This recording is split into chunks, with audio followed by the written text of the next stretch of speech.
અમરેલી જિલ્લામાં કમોસમી વરસાદ અને વાવાઝોડાએ ખેડૂતોની માઠી બેસાડી છે અને જોરદાર પવન ફૂંકાયો અને ખેતી પાકને વ્યાપક પ્રમાણમાં નુકસાન થયું.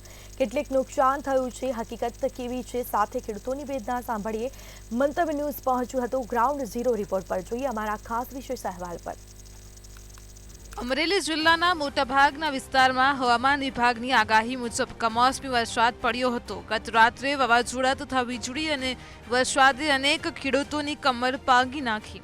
અમરેલી તાલુકાના વિઠ્ઠલપુર ગામમાં સૌથી વધુ નુકસાન થયું છે. વિઠ્ઠલપુર ગામના માઇલસ્ટોન પણ જમીનદોસ્ત થઈ ગયું છે અને ત્યાંથી થોડે આગળ એક સરકારી કામ શરૂ હતું, જ્યાં ખેડૂતોની જમીનનું પણ ધોવાણ થયું છે.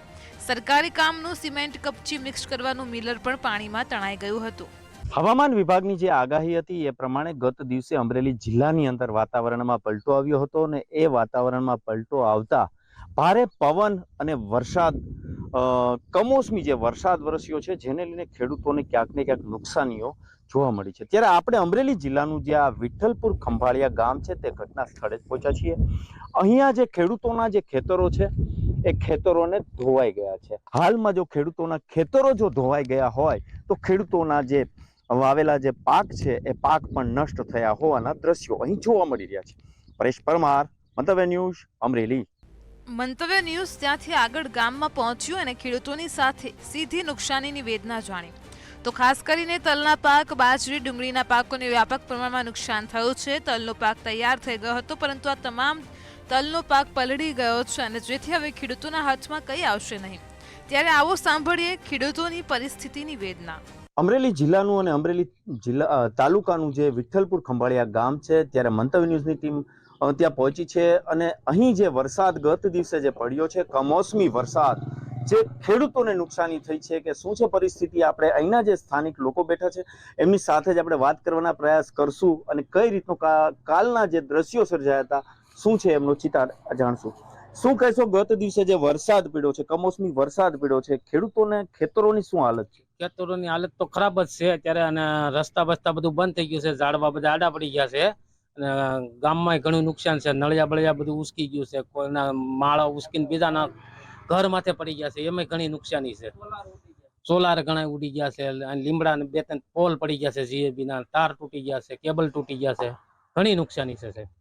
ત્યારે ગામની અંદર ગત દિવસે વધુ નુકસાની થઈ હોય તેવું જણાવી રહ્યા છે. ત્યારે શું કહેશો કાકા, ગત દિવસે વરસાદ આવ્યો છે, કેવો વરસાદ હતો, કેવો પવન હતો? બાજરા ઉડી ગયા છે રણેલા, અને વાવાઝોડું બહુ, અને 4 વાગ્યાનો તે સાંજે 8 વાગ્યા લગા ધોધમાર, અને બહુ વાવાઝોડું, નળિયા બળિયા બધું ઉચકાવી નાખ્યા, લીમડા પાડી નાખ્યા છે. શું કહેશો તમે, હાલમાં ગત દિવસે જે વરસાદ આવ્યો છે, જે કમોસમી વરસાદ હતો, કઈ રીતની પરિસ્થિતિ ગામમાં સર્જાય છે? બહુ નુકસાની થઈ છે. બોલો બોલો, કોઈ માપ નથી, એટલી નુકસાની થઈ છે. 1 કલાક જેવું ટક્યું છે, કલાક ઉપર, અને બધું આડું પાડી દીધું છે. બીજાના સાપરા મકાન ભાંગી નાખ્યા, ઉપર નાખી એ આગળ બતાવું તમને, હાલો. તમે શું કહેશો કાકા, આવો વરસાદ ક્યારેય, આવો માવઠા ક્યારેય આપણે જોયા છે કે? આટલો પવન જ નથી ક્યારે આવ્યો. 90 ઉપરની પીડ છે પવનની, અને આ બધું સાપરા ઉડાડીને ગામના અંદર જવાનું, એટલે એક સાપરું બાજુવાળાના મકાનમાં પડ્યું, પાછળની સાઈડ એ રીતના મકાનમાં પડી ગયું, તોડી નાખ્યું મકાન આખું. ખેડૂતો અત્યારે ખેતરોમાં શું શું કામગીરીઓ કરી હોય અને જે અત્યારે ખેતરોમાં નુકસાની થયું? તલ, બાજરા, જુવાર, એની નુકસાની પૂરેપૂરી વાવેતર હોય ને એના. અત્યારે પાક લેવાતો હતો ને બરાબર આ વાવાઝોડું થયું.